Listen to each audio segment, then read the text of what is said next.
قديما أيضا. فهذا في الأشياء يعني الثابتة التي تفرض نفسها عليها. معلوم، أشياء معلومة من الطبيعة بالضرورة. يعني حينما تكون الشمس مشرقة فكل الناس يشعر بوجودها وبإشراقها، حتى الأعمى الذي لا يبصر يشعر بوجود الشمس، لأن لها أشعة تبعث الحرارة في الأجسام والأشياء وما شابه هذا وذاك. يعني أشياء تعلم بالضرورة. أو يعني في مجال العادة أيضا. العادة بالمعنى المنطقي دائما، ولا أقصد هنا العادة بالمعنى الأعراف، لا، ليس العادة الاجتماعية، لا، العادة طبيعية، ككون النار محرقة.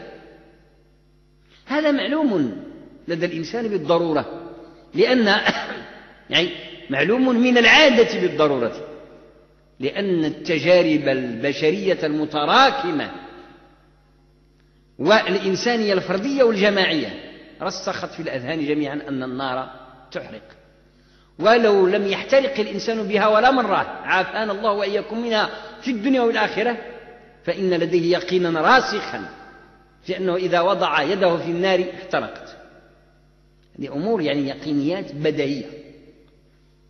في الدين أيضا يوجد شيء اسمه المعلوم من الدين بالضرورة. هو ليس معلوما من العادة أو من الطبيعة بالضرورة، لا، معلوم من الدين، بمعنى أن كونك مسلما يجعلك بصورة تلقائية طبيعية تعلم هذه الأشياء. ولا يجوز لأحد أن يدعي علينا أنه يجهل أن الزنا حرام أو يجهل أن الخمر حرام فيقول إنما شربتها لأنني لا أعلم. إذا ثبت أنه ولد في بيئة إسلامية وكبر ونشأ في بيئة إسلامية فلا تقبل دعواه هذه أبدا، لأن حرمة الخمر معلومة من الدين بالضرورة.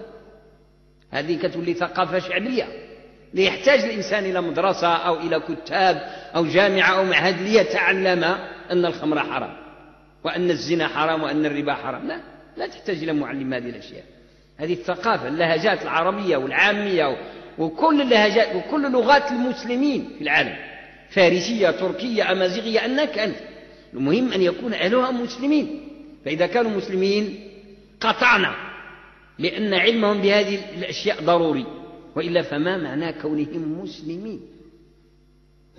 ولذلك قلت إنما يستثنى من هذا الأمر الإنسان الذي أسلم حديثا، هذا شيء طبيعي، قد يجهل وقد يعلم كل شيء، وقد يكون علم بعضهم أحسن من علمنا بالدين، لكن يعني يتصور أن يكون يعني الإنسان الذي هو حديث عهد بالكفر وحديث يعني عهد بالإسلام، حديث عهد بالكفر تركا وحديث عهد بالإسلام دخولا، قد يتصور في حقه عقلا أن يجهل بعض الأشياء.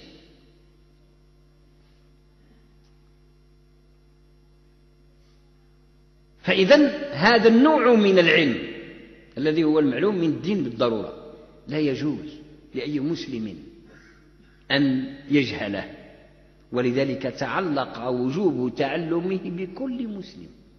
حينما يسلم الإنسان ويدخل الإسلام من كفر فإن أوجب الواجبات عليه آنئذ أن يتعلم الدين الذي به سيعبد الله في خاصة نفسه وفي علاقته مع غيره،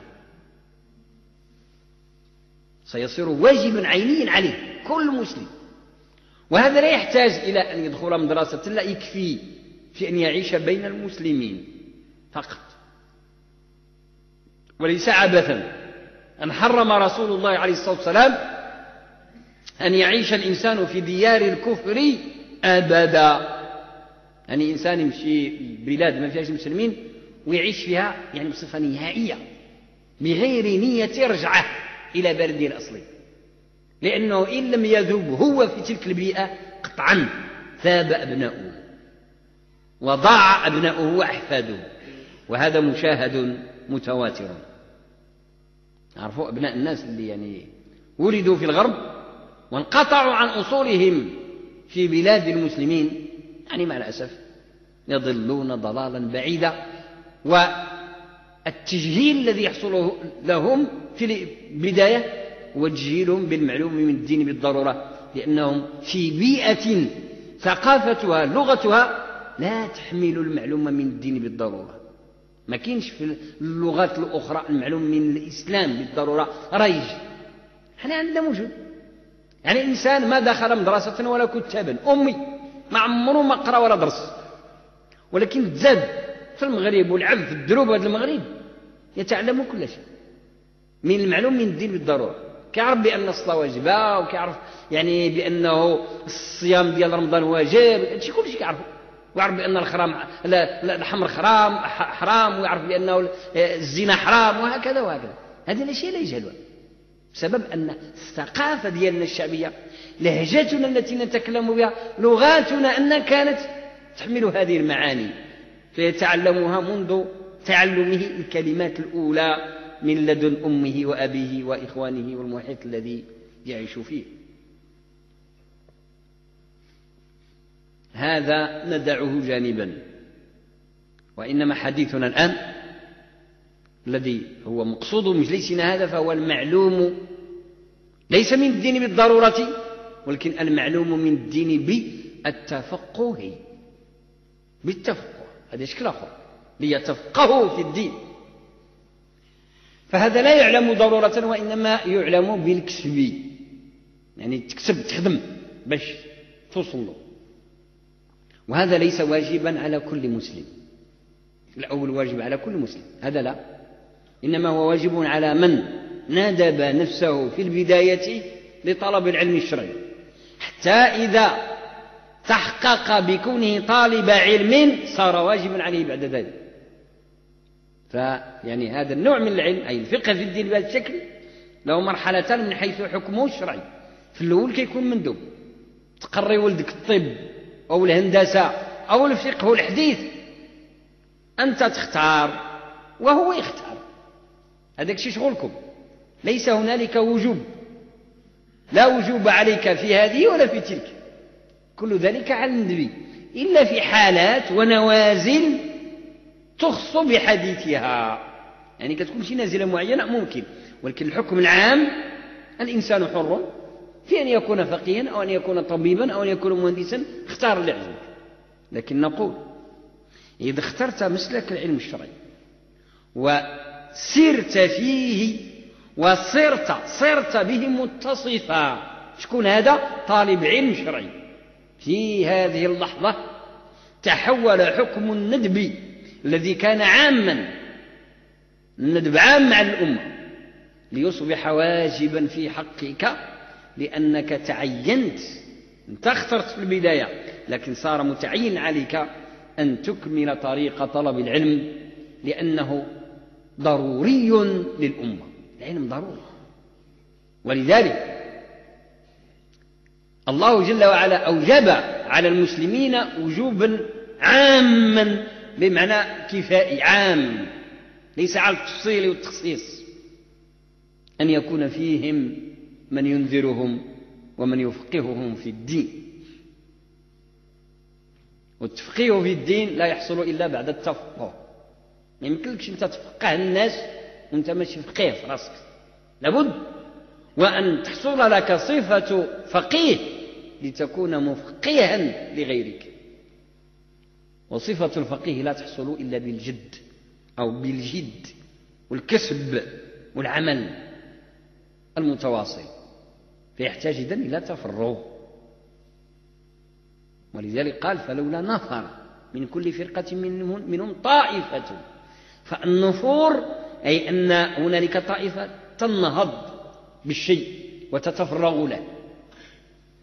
ويكون طلب العلم والتفقه في الدين يكون هو شغلها الشاغل وعملها الرئيس واختصاصها الأول، لا تشتغل بغيره إلا بعد الفراغ منه.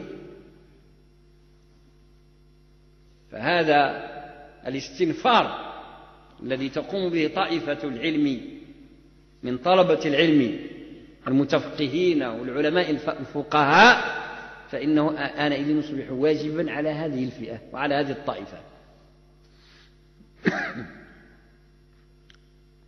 فبما أن الأمر كذلك فبما إذن بما نكتسب الفقه في الدين؟